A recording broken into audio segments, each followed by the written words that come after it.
Hola, mis amigos. Me llamo El Enano. Y eso es Los Arcos, Amontillado, Jerez.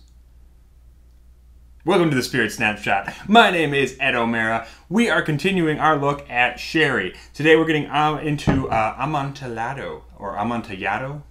My Spanish is terrible. You'd be surprised to know I took it through college, and I don't remember any of it. Okay, but this is another Lustau product. But this one's kind of fun because this is a Lustau product that actually comes from a specific bodega. They have a ton of stores of rare and wonderful sherries that they have their hands on. And this one comes from, and I'm going to look at it because otherwise I'm going to just completely mess it up. Hold on. I'm probably going to mess it up anyway. This is Bodega Imperatriz Eugenia in Jerez de la Frontera.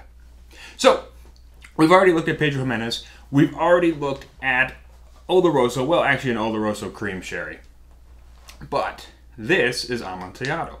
So, what is it? It's that one from that really creepy Poe story where the guy gets walled up in a little cavern, which is terrifying. Immurement terrifies me. What it really is when you have your wine. So this starts with 100% Palomino grapes, and they let the fermentation run its course. The yeast eat up all the sugar, so it's naturally a dry wine. And then when you're going to put it into the barrels, you're going to fortify it. You're going to put it into barrels. You decide, well, is this delicate and complex enough to be a Fino? In which case, we're only going to age it up or fortify it up to like 13.5 to 14.5%, and then it develops that floor. Remember, we were talking about that last time. Go watch that video to learn all about the floor. And Eddie will put up a picture right now. It's the yeast that protects the sherry from oxidation. Or you plan for it to be an Oloroso, and you take it up to 17.5%, and you kill the yeast. But what if you want to do a little bit of both? That's where Amontillado comes in. I'm going to be butchering that word this entire time. So, this particular one, Los Arcos, comes from the name of the sign they put on the barrels that they're planning to make into Amontillado. So, it's done half oxidatively and half non-oxidatively. So, for that first part of its aging, it's got that cap of yeast, that floor, to protect it from oxygen. And then, partway through, they ramp up the ABV by putting in more spirit, and now it's at 17.5%. The yeast dissipates, and now it ages oxidatively, and you get more of those big, bold, woody flavors. So yeah, this has been aged 4 and 4, so 4 non-oxidatively, 4 oxidatively, approximately.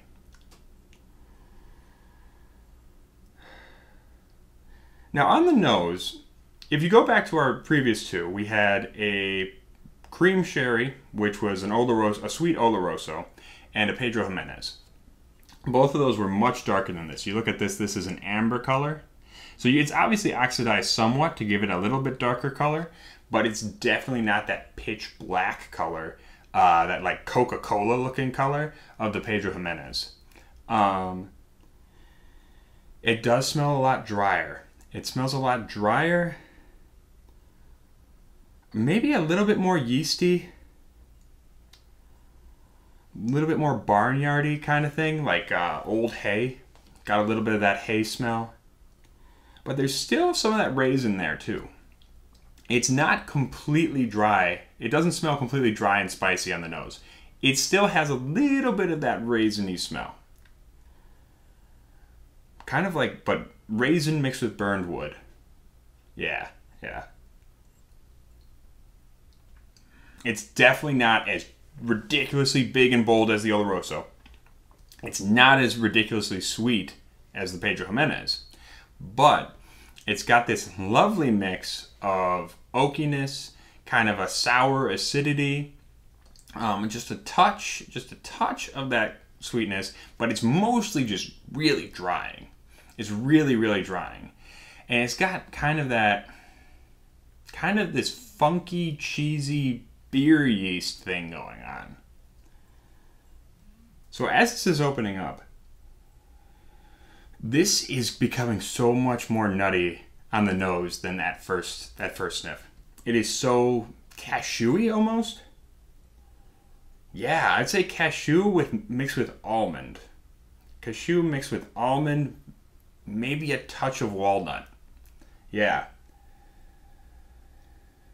Yeah, but really waxy. Really, really waxy.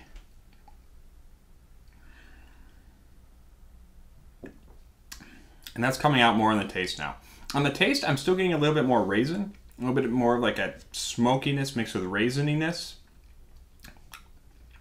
Maybe just a hint of like that kind of burnt match thing going on. But that nuttiness is coming out. Still more raisin on the taste, but a lot more nuttiness too. Now on the mouthfeel, it's a little bit thinner than the other ones. The Oloroso we had, the Sweet Oloroso and the Pedro Jimenez, were much more syrupy. They were thick. This feels more like a wine. You know, it's not quite as ridiculously thick. It doesn't coat your mouth in that way. It still coats your mouth. It's a little bit more oily than it is like thick syrup. So if you're looking for something that actually has that really big, ridiculously over the top sweetness, obviously the Pedro Jimenez is the way to go. But my thinking is, I can't drink that stuff for any length of time. It's like trying to suck down straight cola syrup with no actual soda water in it. This actually tastes like something you could have more than one or two of.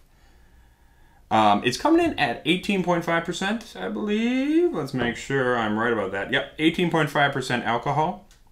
So pretty strong for a wine. Not that strong for a spirits drinker. So that's Amontillado. Fun little sherry thing. You don't see that many whiskeys finished in Amontillado. The one I can think of right off the top of my head is that Bunnahabhain Amontillado, which me and Erica adore. Go check out our Bunnahabhain stream for more of that. But yeah, so that's another Lustau product. I'm hoping to find a pheno for our next video that isn't Lustau. There's not a lot of options here in Wisconsin for sherry, unfortunately. You guys got to start drinking more sherry so they make more types. So, but until next time, this has been a Spirit Snapshot. Hopefully I kept this one shorter than I usually do. And until next time, stay rotten.